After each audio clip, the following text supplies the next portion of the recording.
இப்பொழுது நாம் ஆண்டவருடைய வார்த்தையை கேட்கப் போகிறோம். அதற்கு முன்பாக ஒரே ஒரு நிமிடம் தலைகளை தாழ்த்தி இயேசுவை நோக்கி பார்ப்போம். ஆண்டவரே, உம்மை நாங்கள் நோக்கி பார்க்கிறோம்.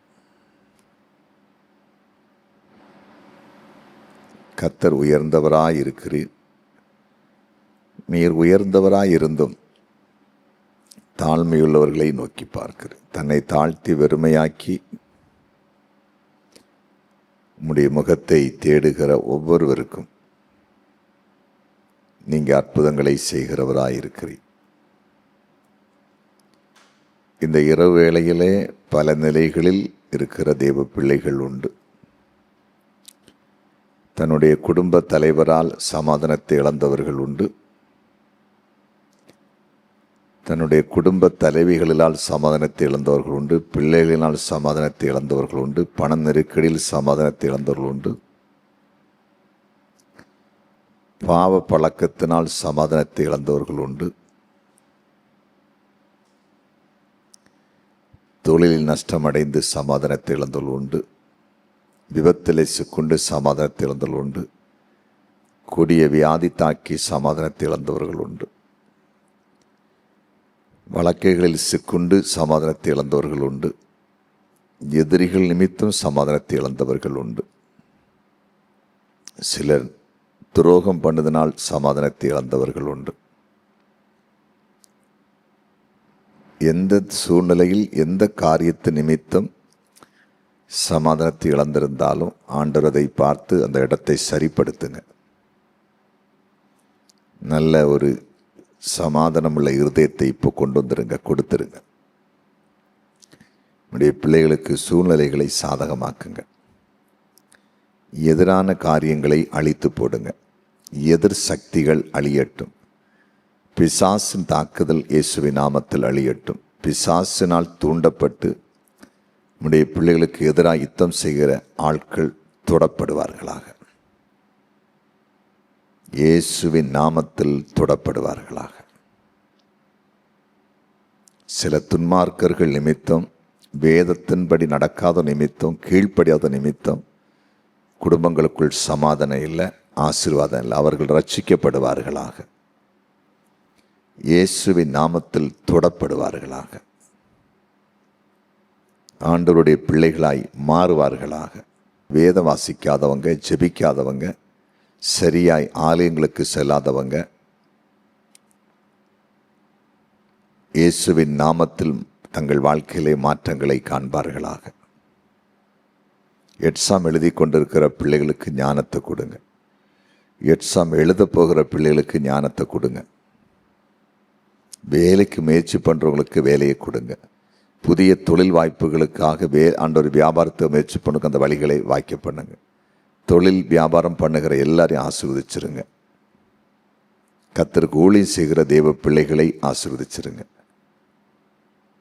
இப்போது துக்கத்திலே, துயரத்திலே, கண்ணீரிலே அழுது கொண்டிருக்கிற மக்கள், ஆபத்தான நிலையில் இருக்கிறவங்களை விடுதலை ஆக்குங்க. மருத்துவமனைகளில் இருக்கிறவர்கள் சுகம் பெற்று வீட்டுக்கு வரட்டும். கண்ணீரோடு இருக்கிறவனுடைய கண்ணீர் துடைக்கப்படட்டும். தெய்வீக சமாதானம் இப்போது வெளிப்படட்டும். இன்று இரவு ஒவ்வொருவரோடும் நீர் சொப்பனத்திலே, தரிசனத்திலே பேசும். ஏதாவது கிரிட்டிக்கலான ஒரு நிலையிலே என்ன முடிவெடுப்பது என்று தெரியாமல் ஏதாவது காரியத்தில் குழம்பி இருப்பாங்கன்னா, இன்று இரவுக்குள் சரியான ஒரு முடிவெடுப்பதற்கு ஒரு வழி திறப்பதாக. நாளையத்தனும் அந்த காரியத்திலே நல்ல ஒரு தெளிவும் சமாதானம் உண்டாகட்டும் என்று இயேசுவின் நாமத்தில் நாங்கள் ஜெபிக்கிறோம். இன்று இரவு இருக்கிற அத்தனை குழப்பங்களும் விலகுவதாக இயேசுவின் நாமத்தில். நீர் அப்படி செய்தி நன்றி. தொடர்ந்து உம்முடைய வார்த்தை மேல் எங்களோடு பேசும். இயேசுவின் நாமத்தில் பிதாவே, ஆம். சங்கீதம் 64 1-2 வசனங்கள். சங்கீதம் 64 1-2 வாசிக்க கேட்போம். தேவனே, என் விண்ணப்பத்தில் என் சத்தத்தை கேட்டருளும். தேவனே, என் விண்ணப்பத்தில் என் சத்தத்தை கேட்டருளும். சத்ருவால் வரும் பயத்தை நீக்கி சத்துருவால் வரும் பயத்தை நீக்கி என் பிராணனை காத்தருளும். என் பிராணனை காத்தருளும். துன்மார்க்கர் செய்யும் ரகசிய ஆலோசனைக்கும் துன்மார்க்கர் செய்யும் ரகசிய ஆலோசனைக்கும் அக்கிரமக்காரருடைய கலகத்துக்கும் என்னை விலக்கி மறைத்தருளும். அக்கிரமக்காரருடைய கலகத்துக்கு என்னை விலக்கி மறைத்தருளும். இங்கே சங்கீதக்காரனாகிய தேவ மனிதன் விண்ணப்பிக்கிற ஜெபிக்கிற காரியத்தை பார்க்கிறோம். அவர் எதற்காக முக்கியமாய் ஜெபிக்கிறார்? துன்மார்க்கனுடைய இரகசிய ஆலோசனைக்கும் கலகக்காரர்கள், அதாவது அக்கிரமக்காரருடைய கலகத்துக்கும் என்னை விலக்கி மறைத்தருளும் என்று ஜெபிக்கிறார்.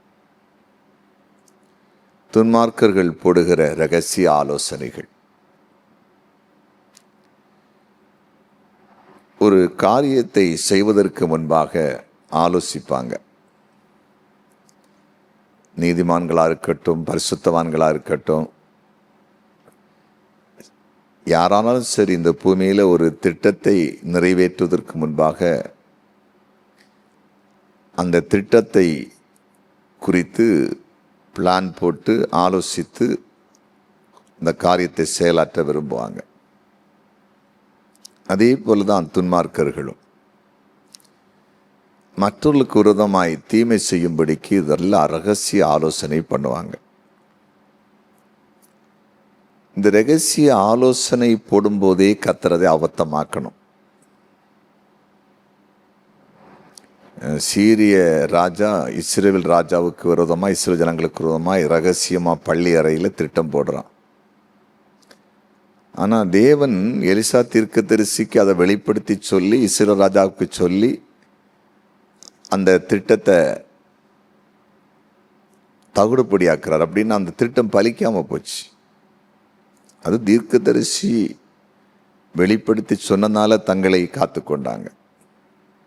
நான் என்ன சொல்ல வரேன்னா, ஜெபம் பண்ணும்போது அவங்க ரகசிய திட்டம் போடும்போதே அந்த திட்டம் செயலற்று போயிடணும். இந்த பூமியில் துன்மார்க்கர்கள் போடுகிற எல்லா ரகசிய திட்டங்களும் செயல் வடிவத்துக்கு வந்தால் அந்த பூமியே இருக்காது. அவ்வளவு பிளான் பண்ணுவாங்க மற்றவர்களை அழிப்பதற்காக. அதே போல் இந்த பூமியில் மற்றவங்களை அழிப்பதற்கு திட்டம் போட்டு, ரகசிய திட்டம் போட்டு செயலாற்றினவர்களும் நீடித்த நாட்கள் வாழ்ந்ததில்லை. நீங்கள் சரித்திரத்தை, உலக சரித்திரத்தை எடுத்து பார்த்தால் 2 பெரிய உலக யுத்தம் நடந்திருக்கிறது. அதனுடைய ஆரம்பங்கள், முடிவுகள், அந்த யுத்தங்கள் நடக்கும்போது உண்டான பாதிப்புகள், அதை நீங்கள் உற்று கவனித்தாலும் தெரியும். அதே போல் இன்றைக்கு அதன் பிறகு கூட ஒவ்வொரு தேசங்களில் நடக்கிற சில காரியங்கள், நிகழ்வுகள், அநியாயமாய் இரத்தம் சிந்தப்படுவதற்கு முயற்சி எடுத்து செய்தவர்களெல்லாம் இந்த பூமியிலே கூட நீடித்த நாட்கள் அவர்கள் நிலைத்திருந்ததாய் சரித்திரம் இல்லை. ஏன்னா தேவன் அவர்களை ஒரு லெவலுக்கு அப்புறமா பூமியில் அனுமதிக்கலை. அப்படி அதே போல் ஆண்டோர் என்னன்னா, ரகசியமான தீமையான திட்டங்களை போடும்போதே அதை அழித்து போட்டு விட்டால் நலமாக இருக்கும். அதுக்கு ஜெபந்தான் முக்கியம். ஜெபம் மிக மிக முக்கியமானது. அதே போல் அக்கிரமக்காரருடைய கலகம், சில ரகசிய திட்டம் போட்டு சிலரை கண்ணிக்குள் அகப்படுத்துவாங்க. சில அக்கிரமக்காரர்கள் கலகம் பண்ணிகிட்டே இருப்பாங்க. ஒரு குழப்பத்தை உண்டாக்குறவங்க எப்போவுமே. ஏற்கனவே பல இடங்களில் நான் பேசியிருக்கிறேன். கர்த்தருடைய கிருபையினால் அடிய அந்த சவுல் ராஜாவுக்குள்ள பரிசுத்த ஆவியானவர் விலகி, தேவாவி விலகி, பிசாசனாய் வந்தவுடனே அவனுக்குள்ளே ஒரு கலக்கம். அதன் பிறகு தாவீதை கொல்றதுக்கு விரட்டுறது. ஒரு குழப்பவாதியாகவே இருந்தான். ஒரு சமாதானமான மனிதன் அவன் கிடையாது. அவனுக்குள்ளும் சமாதானம் இல்லை, மற்றவங்களுக்கு அவன் சமாதானத்தை கொண்டு வரலை. சார் எப்போவுமே கலகம் பண்ணிகிட்டே இருப்பாங்க, சண்டை போட்டுகிட்டே இருப்பாங்க, பிரச்சனையை கொண்டு வந்துகிட்டே இருப்பாங்க. சிலர் பிரச்சனையை கொண்டு வரக்கு அவங்க காரணமாக இருப்பாங்க. ஒரு கலகம் பிரச்சனை வர்றதுனால ஏதோ ஒரு காரியம் நடந்திருக்கும் ஒரு வீட்டில், குடும்பத்தில். இப்போ இதுக்கெல்லாம் ஜெபம் முக்கியம். தான் அங்கே சங்கீதக்காரன் ஜெபிக்கிறார். இப்படி துன்மார்க்கன் போடுகிற ரகசிய ஆலோசனைக்கும் அக்கிரமக்காருடைய கலகத்துக்கும் என்னை விலைக்கு மறைத்தருளும். ஏன்னா அதில் நீங்கள் பார்த்தீங்க, அந்த சங்கீதம் 64 அந்த 3 முதல் 6 வசனத்தில் இன்னும் அவங்களுடைய அந்த அந்த துன்மார்க்கர் அக்கிரமக்காரருடைய அந்த ரகசிய திட்டங்கள், அவங்களுடைய கலகத்தின் விளைவு அங்கே அழகாக இருக்கு பாருங்க. அதை வாசித்தா தெரியும். அவர்கள் தங்கள் நாவை பட்டயத்தை போல் கூர்மையாக்கி மறைவுகளில் உத்தமன் மேல் எய்யும் பொருட்டு கசப்பான வார்த்தைகளாகிய தங்கள் அம்புகளை நாணேற்றுகிறார்கள். சற்றும் பயமின்றி சடுதியில் அவன் மேல் எய்கிறார்கள். அவர்கள் பொல்லாத காரியத்தில் தங்களை உறுதிப்படுத்தி கொண்டு மறைவான கண்ணிகளை வைக்க ஆலோசனை பண்ணி அவைகளை காண்பவன் யார் என்கிறார்கள். அவர்கள் நியாயக்கேடுகளை ஆய்ந்து தேடி தந்திரமான யோசனைகளை நிறைவேறும்படி பிரயத்தனம் பண்ணுகிறார்கள். அவர்களில் ஒவ்வொருவருடைய உட்கருத்தும் இருதயம் ஆழமாயிருக்கிறது. இந்த 4 வசனங்களும் 3 முதல் 6 வரையிலும் இந்த ரகசிய ஆலோசனை போடுகிற துன்மார்களுடைய வாழ்க்கையில் அவர்கள் செய்வதை குறித்தும், கலகம் உண்டாக்குகிற மக்கள் வாழ்க்கையில் வெளிப்படுகிற சில கிரியைகளையும் வெளிப்படுத்துகிறது. அவங்க எப்படியெல்லாம், அவங்க நாவு எப்படி கூர்மையாக இருக்குது, எப்படி மறைமுகமாக கண்ணிகளை வைக்கிறாங்க, எப்படி வார்த்தையில் அம்புகளை எய்கிறாங்க, எல்லாம் அதில் அழகாக எழுதியிருக்குது. இப்போ பாருங்க, நம்ம ஜெபம் பண்ணும்போது, அதாவது சங்கீதக்காரன் ஜெபித்தனால ஆண்டவர் என்ன செய்கிறார் முதல்ல வாசிக்கலாம். சங்கீதம் 64 7வது வசனம். சங்கீதம் 64 7 வாசிக்கலாம். ஆனாலும் தேவன் அவர்கள் மேல் அம்புகளை எய்வார். ஆனாலும் தேவன் அவர்கள் மேல் அம்புகளை எய்வார். சடுதியாய் அவர்கள் காயப்படுவார்கள். சடுதியாய் அவர்கள் காயப்படுவார்கள். பார்த்தீங்களா, ஜெபத்தில் என்ன நடக்குன்னா, அவங்க ரகசிய ஆலோசனை போட்டு உத்தமர்கள் மேலே, கர்த்தருடைய பிள்ளைகள் மேலே அம்புகளை எய்கிறதுக்கு இருக்கும்போது தேவன் தன்னுடைய அம்பை அவர்களுக்கு நேராய் ஆண்டவர் அனுப்புகிறார். அவர் அம்புகளை எய்கிறார். அப்படின்னா அவங்களுக்கு விரோதமாக கர்த்தர் யுத்தம் செய்கிறார். தேவன் தன்னுடைய தீமையான கிரியை அவர்களுக்கு நேராய் திருப்பி விடுகிறார். எகிப்தில் இஸ்ரவேல் மக்களுக்காக தேவன் நிற்கும்போது பார்வோனுக்கு எதிராக நிறைய வாதைகளை அனுப்பிட்டே இருக்கிறார். அவன் துன்மார்க்கன், கடின இருதயம் உள்ளவன். அவன் நேர்மையாக வாழ்ந்த இஸ்ரவேல் ஜனங்களை எதிர்த்தான், ஒடுக்கினான். அவர்களை அங்கிருந்து அவன் வெளியே வர அனுமதிக்கலை. தேவன் வாதைகளை அனுப்பி அனுப்பி அவனை வாதிக்கிறார். தண்ணீரை இரத்தமாக மாத்துறாரு. கஷ்டம்தானே. தவளைகளை அனுப்புகிறாரு, வெட்டுக்கிளைகளை அனுப்புகிறாரு, வண்டுகளை அனுப்புகிறாரு, கல்மலை அனுப்புகிறாரு. முடிவில் தலைச்சன் பிள்ளைகளையே வாதைகளை அனுப்பி அடிக்கிறார். கர்த்தர் பாருங்க, இவர்களை கர்த்தருடைய ஜனங்களை அழிக்க நிற்கிறான். ஆண்டவர் எதிராக அவனுக்கு விரோதமாக தீமைகளை அனுப்பி கொண்டே இருக்கிறான். அவன் முடிவில் ரொம்ப அவன் பாதிக்கப்பட்டான். அந்த எகிப்தில் மிருக ஜீவன்கள் முதற்கொண்டு பார்வோன், அரண்மனையில் இருந்த வேலைக்காரங்க, ஊழியக்காரங்க, எல்லா குடும்பத்திலும், எகிப்தில் எல்லா மிருக ஜீவன்கள் கொண்டு மனிதர்கள் எல்லா குடும்பம் தலைச்சன் முதல் பிள்ளை இரவுக்குள்ளே மறிக்குது. எங்கும் அழுக சத்தம். எவ்வளோ பெரிய ஒரு யுத்தம் நடந்திருக்கு பார்த்தீங்களா. இப்போ இதெல்லாம் தேவன் செய்கிறார், மனிதன் செய்ததல்ல. அந்த பிள்ளைகள் அழிந்தது மனிதனுடைய யுத்தம் கிடையாது, தேவனுடைய யுத்தம். அப்போ துன்மார்க்கர்கள் நமக்கு விரோதமாக எழும்பி நிற்கும்போது, ரகசிய ஆலோசனை செய்து திட்டங்களை போட்டு அழிக்க நிற்கும்போது, அக்கிரமக்காரர்கள் கலகத்தை பிரச்சனை உண்டு பண்ணி நிற்கும்போது, ஆண்டவரே இதுக்கு நீ விலக்கி காத்தருளும் என்று நம்ம மன்றாடும் பொழுது தேவன் தன்னுடைய அம்புகளை அவளுக்கு எதிராக அனுப்புகிறார். யோசபாத்த நாட்களில் ஒன்லி ப்ரேயர் தான் பண்ணாங்க. முதல்ல ஜெபம் பண்ணாங்க, அப்புறம் துதிச்சாங்க. ஜெபமும் துதியும் தான் இருந்துச்சு. எதிரிகள் எல்லாம் ஒருவருக்கொருவர் விரோதமாய் வெட்டுண்டு விழுந்தார்கள். அதனால இன்னைக்கு ஆண்டவர் உங்களோடு பேசுகிறார். இந்த பூமியில் துன்மார்கள் இருக்கிறாங்க, அக்கிரமக்காரர்கள் இருக்கிறாங்க. நம்ம இன்னைக்கு ஜெப குறிப்பு அதுதான் இன்னைக்கு போயிட்டு இருந்துச்சு. ஆனால் ஒரே ஒரு வழி, தேவ சமூகத்தில் ஜெபிங்க. ஆண்டவரே, அவங்களுடைய சதி ஆலோசனைகளுக்கு, ரகசிய ஆலோசனைகளுக்கு எல்லாம் எங்களை விலைக்கு மறைச்சி காத்துக்கொள்ளுங்க. எங்களுக்கு விடுதலை தார். நீங்கள் ஜெபத்தில் மட்டும் இருந்தால் போதும், எல்லாவற்றையும் தேவன் மாற்றுவார். எல்லாம் திரும்பி அங்கே போயிடும். ரெண்டாவது, சங்கீதம் 64:8 சங்கீதம் 64:8 வாசிக்க கேட்போம். அவர்கள் தள்ளப்பட்டு கீழே விழும்படி அவர்கள் நாவுகளை அவர்களை கெடுக்கும். அவர்கள் தள்ளப்பட்டு கீழே விழும்படி அவர்கள் நாவுகளை அவர்களை கெடுக்கும். அவர்களை காண்கிற யாவரும் ஓடி போவார்கள். அவர்களை காண்கிற யாவரும் ஓடி போவார்கள். ரெண்டாவது, நம்ம பிரேயரில் இருக்கும்போது அவங்க நாவு, அவங்க பேசுகிற காரியம், செய்கிற காரியத்து நிமித்தம் அவங்க கூட யாருமே இருக்க மாட்டாங்க. எல்லாரும் விலகி ஓடிடுவாங்க. ஒரு காலம் நீங்கள் நல்லா பாருங்களேன், இந்த துன்மார்க்க கூட்டத்தை கூட ஒரு காலம் நிறைய பேர் கூட இருப்பான். ஏன்னா அவனை மாதிரி உள்ளவன் கூட இருப்பான். அவனுக்கு சாப்பாடு வாங்கி போடுவாங்க, குடிக்க கொடுப்பாங்க, எல்லாம் செய்வாங்க. ஒரு காலம் வரும்போது ஒன்றுமே இருக்காது, எல்லாம் சிதறி போயிடும். மற்றவங்களே ஓடிடுவாங்க. முதல்ல அந்த பக்க பலத்தை தான் அழிப்பார் தேவன். அவங்களை காண்கிற யாவரும் ஓடி போவார்கள். இதெல்லாம் தேவன் செய்கிறது,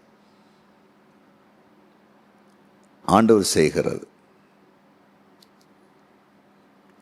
ஒரு தடவை ஒரு தேவ ஊழியருக்கு தேவன் ஒரு தரிசனத்தை கொடுத்தாராம். அவர்கள் ஊழியம் செய்கிற பகுதியில் அவர்களுக்கு விரோதமாய் ஒரு கூட்டம் பயங்கரமாக எதிர்த்து மறைமுகமாக அவருடைய வளர்ச்சிக்கு விரோதமாய் செயலாற்றி கொண்டே இருந்தார்களாம். அவருக்கு ரொம்ப மனதில் கஷ்டம். ஏன்னா அவருடைய ஊழியம் ஒரு சாதாரணமான நிலையில் இருந்தது. அப்போது எதிர்த்து போராடுவதற்கு ஆட்களும் இல்லை, பணமும் இல்லை. என்ன செய்வதுன்னே தெரியல. ஆனால் தேவ பாதத்தில் உட்கார்ந்து, ஆண்டவரே, நீங்கள் தான் எனக்கு நியாயம் செய்யணும், அற்புதம் செய்யணும். காரணம் இல்லாமல் இப்படி அவங்க பண்ணிகிட்டு இருக்காங்க, வளர்ந்து பெருகிட்டே போகிறாங்க. இது உம்முடைய ராஜ்யத்துக்கு தான் கேடாக இருக்கும் அப்படின்னு சொல்லி ஜெபம் பண்ணுவாராம். ஒரு நாள் ஆண்டவர் சொப்பனத்தில் ஒரு காட்சியை காண்பித்தாராம். அவன் கூட இருக்கிற அநேகர் சிதறி ஓடி எல்லாரும் அவனை விட்டு விலகிறாங்களாம்.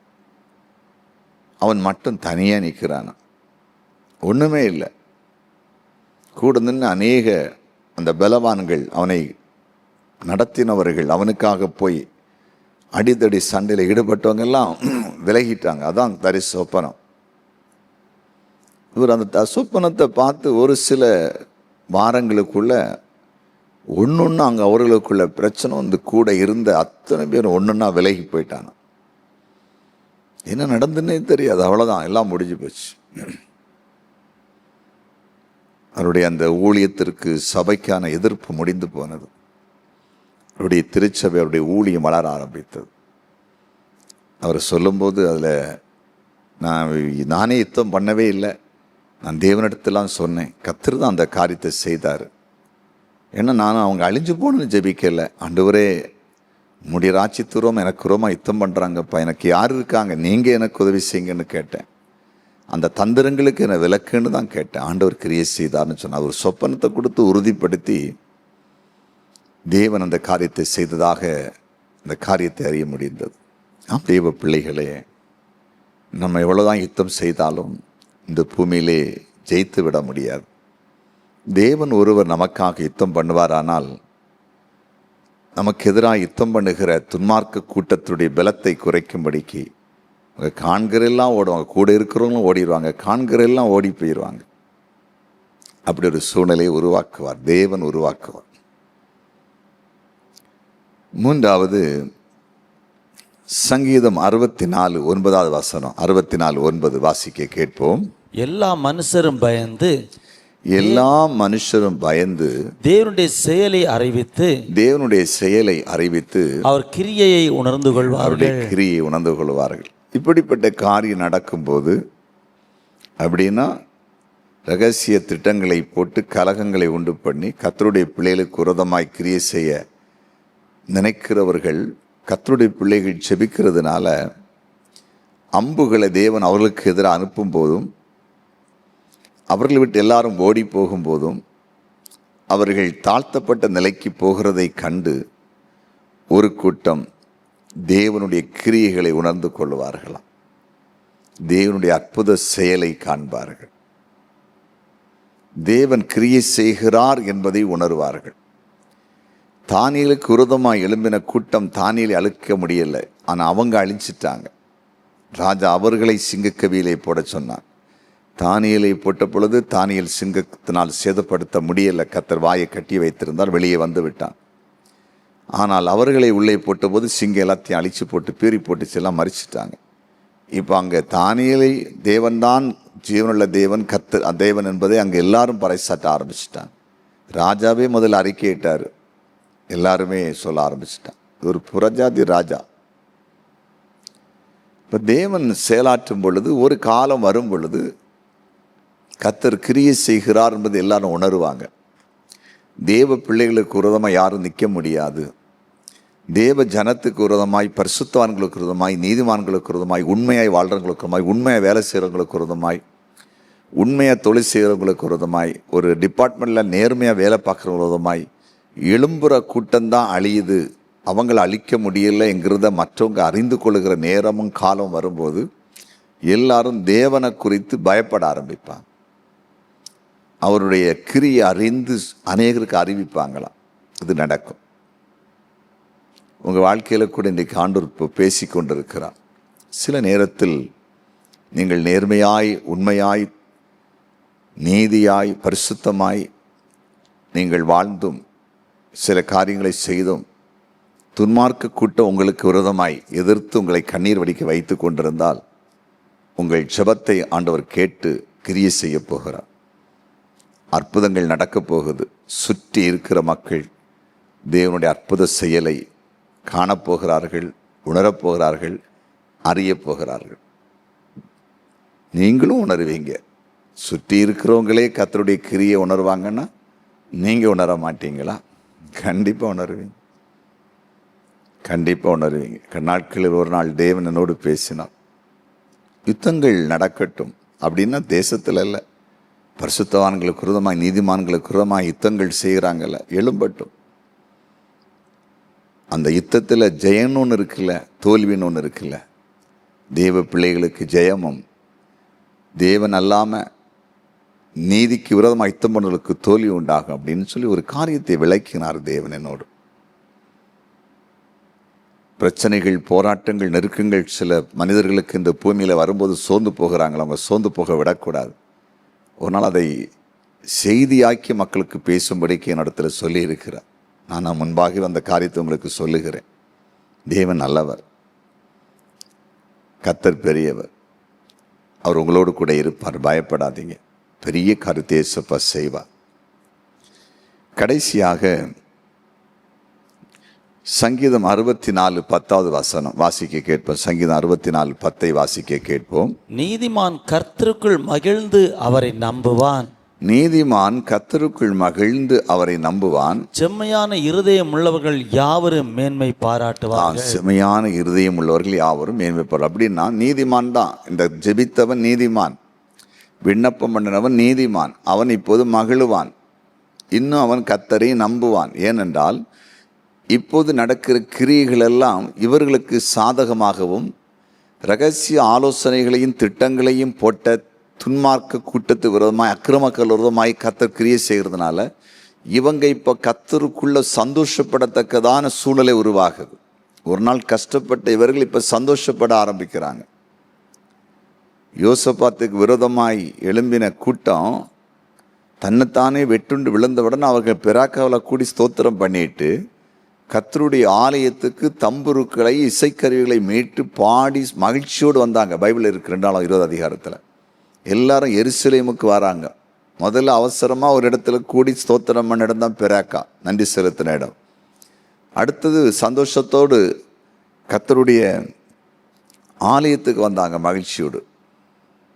அதன் பிறகு அவங்களுக்கு யுத்தமில்லாத ஒரு இளைப்பாறுதல் உண்டாச்சு தான். சத்துருக்கள் எல்லாம் வயர ஆரம்பிச்சிட்டாங்க.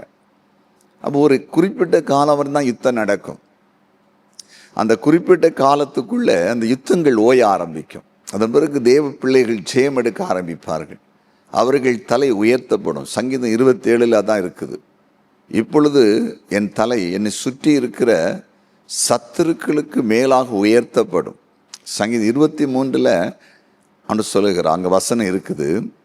அதாவது ஆண்டு சத்துருக்களுக்கு முன்பாக ஒரு பந்தி எனக்கு ஆயத்தப்படுத்தி என் தலையை எண்ணெயால் அபிஷேகம் பண்ணுகிறான்னு சொல்லுகிறார். ஒரு குறிப்பிட்ட காலம் வரும்போது சத்துருக்கள் எல்லாம் நம்முடைய கால்களுக்கு கீழாக நிற்கிற நேரம் வரும். அப்போது நம்ம மகிழ்ந்து களி கூறுவோம். அது வரும். பைபிளை நம்பணும், வசனத்தை நம்பணும், வேதத்தை நம்பணும், வேதத்தில் நடந்திருக்கிற சம்பவங்களை நான் நம்பணும். அவ இன்றைக்கு ஆண்டவர் உங்களோடு பேசி கொண்டிருக்கிறார். விண்ணப்பம், ஜெபம் துன்மார்க்கனுடைய ரகசிய ஆலோசனையை அழித்து போடும். அக்கிரமக்காரருடைய கலகங்களை, அவனுடைய காரியங்களை மாற்றி போடும். அது மட்டுமல்ல, அவனுக்கு நேராய் கர்த்தர் அம்புகளை எய்வார். அவர்களை காண்கிற எல்லாரும் ஓடி போகத்தக்கதாய் காரியம் நடக்கும். ஜனங்கள் கர்த்தருடைய கிரியைகளை உணர்வார்கள். ஜெபித்த நீதிமான்கள், பாடுகளை கண்டவர்கள் மகிழ ஆரம்பிப்பார்கள். கண்களை மூடி ஜெபிப்போமா? அர்ப்பணித்து, ஆண்டவரே எங்களோடு பேசினீரே, எங்களோடு இடைப்பட்டீரே, உமக்கு நன்றி. எங்களை கொடுத்த நல்ல ஆலோசனைகளுக்காக, நல்ல வார்த்தைகளுக்காக நன்றி என்று சொல்லுவோமா? ஆண்டவர் கூட இருந்து நம்மை நடத்த போகிறார். எல்லா எதிர்ப்புகளை அழிக்கப் போகிறார். சதி திட்டங்களை நிர்மூலமாக்க போகிறார். கலகங்களையும் குழப்பங்களையும் ரகசிய தீமையான திட்டங்களை அழித்து போட போகிறார். சத்துருக்களுக்கு எதிராய் அம்புகளை எய்ய போகிறார். ஆண்டவருடைய கிரியை அநேகர் பார்க்க போகிறார்கள். நீங்கள் மகிழப் போகிறீர்கள். உம்முடைய பிரசன்னத்துக்காக நன்றி. நீர் பேசின வார்த்தைகளுக்காக நன்றி. துன்மார்க்கனுடைய ரகசிய தீமையான ஆலோசனைகளை எல்லாம் அவமாக்குகிறேன் நன்றி. அக்கிரமக்காருடைய கலக குணங்களை எடுத்து போடுகிறேன் நன்றி. உம்முடைய பிள்ளைகளை கலிகூற வைக்கப் போகிறீரே. உம்முடைய கிரியைகளை அநேகர் பார்க்க போகிறாங்க நன்றி. ஆண்டவர் தெளிவாய் சொல்லுகிறார், சிலர் மிகவும் வேதனைக்குட்படுத்தப்பட்ட நிலையில் இருக்கிறீர்கள். காரணம் இல்லாமல், காரணத்தோடு அல்ல, தேவையில்லாமல். அப்படிப்பட்டவர்கள் மகிழ்ந்து கலிகூறத்தக்கதான காரியம் நடக்கிறது. வீட்டுக்குள்ளே நடக்கும், வெளியிலே நடக்கும், பல இடங்களில் நடக்கும். எங்கே அநியாயமாய் நீங்கள் பாதிக்கப்பட்டீர்களோ அந்த இடத்தில் கர்த்தருடைய யுத்தம் நடக்கும், கர்த்தருடைய கிரியை நடக்கும். உங்களை தேவையில்லாமல் கண்ணீர் வடிக்க வைத்த இடத்தில், கண்ணீர் வடிப்பதற்கு காரணமானவர்களுக்கு எதிராக தேவனுடைய யுத்தம் நடக்கும். தேவனுடைய கிரியை வெளிப்படும். நீங்கள் அதிசயங்களை பார்க்க போகிறீர்கள். கர்த்தரே பெரிய கருத்தை செய்வார். உங்களை மகிழ பண்ண போகிறார். நித்திய மகிழ்ச்சியை உங்கள் தலைமையில் வைக்கப் போகிறார். அதிசயங்களை பார்க்க போகிறீர்கள். நன்றி. தொடர்ந்து ஒவ்வொருவரையும் ஆசீர்வதியும். இயேசுவின் நாமத்தில் பிதாவே, ஆமென். ஆண்டவர் உங்களை ஆசீர்வதிப்பாராக. ஆமென்.